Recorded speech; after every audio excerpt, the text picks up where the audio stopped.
card using Ladybug from Your Next Stamp. I'm stamping it on paper tray inks white paper with Memento Tuxedo Black ink. And this Ladybug is really fun and cute to color, so I was really excited to do it. I'm just filling in the black with the with the 100 Copic marker. And now I'm using the R22, R27, and R29 markers to color in the red parts of the Ladybug.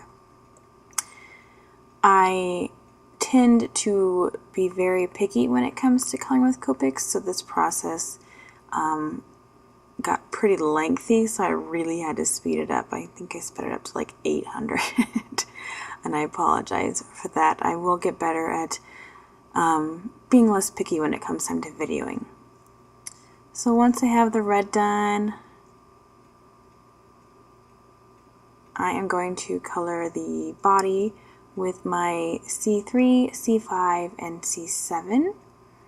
I didn't want it to be completely black because I wanted the lines to show, and I just feel that it's hard to get a lot of shadowing when you have a black marker involved, so I just used the different shades of cool gray. And then for the head, I went with a C1, a C3, and a C5 markers, just so that the head was a little bit lighter since there was a lot more detail to there. I didn't do a whole lot of dark shading. Next, I went and colored the bow with BG10, BG23, and BG34, and I didn't do a too intricate job. And then I went with some W3 as the ground. And now all I'm doing is tracing a shadow around the Ladybug with G000. This part I am using my distressed ink from Tim Holtz in the tumbled glass and a stencil paintbrush to shadow around her, and I'm just creating a mask using removable adhesive so I don't get ink on the image itself. And then I'm just taking that stencil brush and I am just brushing all around her. And I will do a more detailed video on how I do this later in the future, but I just kind of wanted to do a quick shadowing so that she's not just against a white background. And I just really like the effect that this gets. So I'm just finishing the shading, and there's the final shading, and you can kind of tell it's just kind of gets a little bit of a light blue. Now we're going to cut out the image. My camera died, so I just used my circle nestabilities, and I wanted to make a background, so I did both a regular circle and a scallop circle because I honestly wasn't sure what kind of layer I wanted behind the image yet. And then I'm going to go ahead and, here's where I'm trying to decide if I know yet, and I still don't know. So I'm going to go ahead and emboss them using my rubber silicone mat. Just run them back to the Big Shot. To do this, you will use the top tab. I think it's tab 2 is what it's called, if you're not familiar with the Big Shot at least. Alright, there are the cut out pieces. And now I'm going to emboss the back of the front of my card base. And I'm using tab 1 to do this. And I do it sideways since I'm going to have the whole base. I didn't really want a border around the outside. So I put it in the folder sideways, and then I lined it up again and ran it through a second time so that the entire front of the card was covered with the dots. And I am using my Cuttlebug Swiss Dots folder in the Bermuda Bay cardstock from Stampin' Up. And I do have a little bit of a line where some didn't get embossed well, but I'm going to cover that up so it's not a big deal. And then I'm just layering on what I want my layout to be. My daughter is shaking the camera at this point, so I apologize for that. Alright, so I'm gluing everything down. This pattern paper, I honestly do not remember who it's by, so I apologize for that. If you happen to know, please let me know, because I would be glad to give that information to everyone else as well.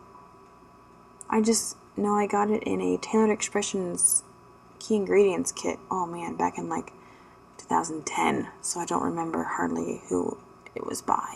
It's just an old set of paper that I just happened to have laying around, and I thought it looked great with the ladybug. So I'm just putting my layers down. I kind of already had a layout in my head that I had drawn up, so that made this part pretty easy.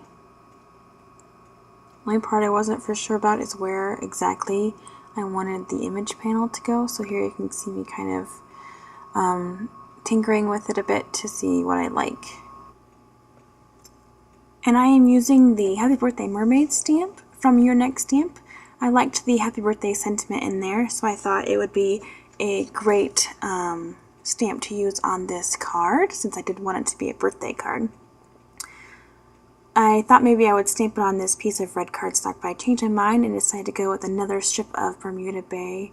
So I'm just cutting that down and I'm stamping it with Memento Tuxedo Black again. Just lining it up, make sure it's straight, and stamping it down. Then I realized I stamped it upside down, but it ended up being pretty straight, so I was happy with it. So now I'm trying to figure out where exactly I would like the sentiment to be. I still am not for sure on that.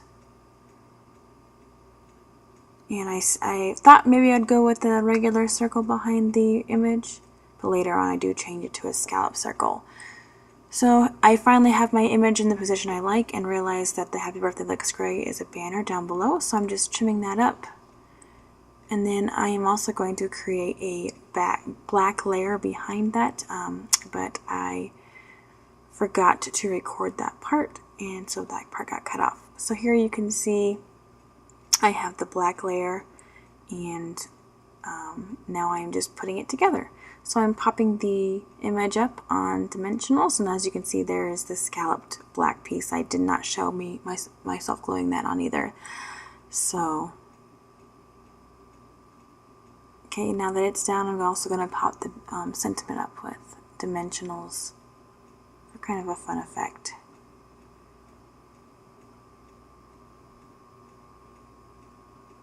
And I'm almost finished with the card. The only thing I want to do next is I'm going to stamp it again and cut it out and color it again. Seems kind of like a waste of a process, but it was a last minute thought, and then I just popped it up on dimensionals so that I could have a fun little 3D look up to the card.